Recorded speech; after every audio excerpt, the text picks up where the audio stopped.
Hey everyone, Evan from SOC Leadership here to give you your third in a series of many sales lessons. This one's about follow-up, and it's not going to be your typical slide brief that I give you. It's just going to be focusing on this one slide because I think it's that important for you to focus on and learn. And what you're seeing here are sales statistics from the National Sales Executive Association. So this is real, and it's about follow-up and how when you don't follow up, basically you don't get the sale. So check this out. If you look at the statistics, 48% of salespeople never follow up with a prospect.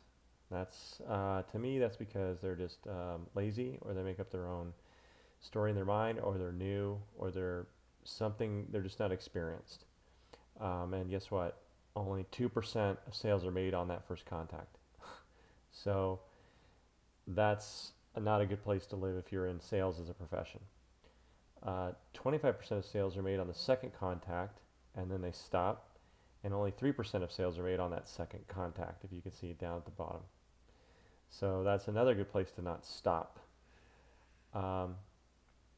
Third, 12% of sales are made on the 12% of salespeople only make 3 contacts and stop, and only 5% of sales are made on that third contact. So you can see that 3 follow-ups are not enough.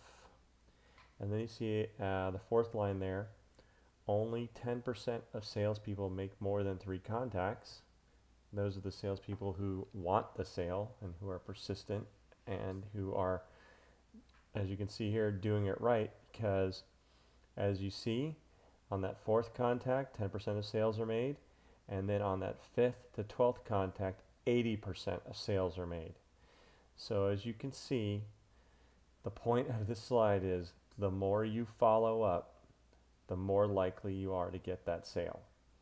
And on average, it's between that 5th to 12th contact. So don't see it as being a pest or bugging them or, oh boy, I got to call them again or email again. It's not like that. You got to think about, you got to put yourself in their shoes. They're busy. They're running around day to day trying to get their P&L to work. Their bosses yelling at them. They got a project to do. They got a million other things to do than worry about a salesperson giving them a call. So when you are calling them or when you are emailing them, it's reminding them, oh yeah, I need to talk to this guy because he can help me with my business. That's what you're basically doing. You're reaching out to see how can I help you with your business, and they should be seeing it as how you can help them with their business.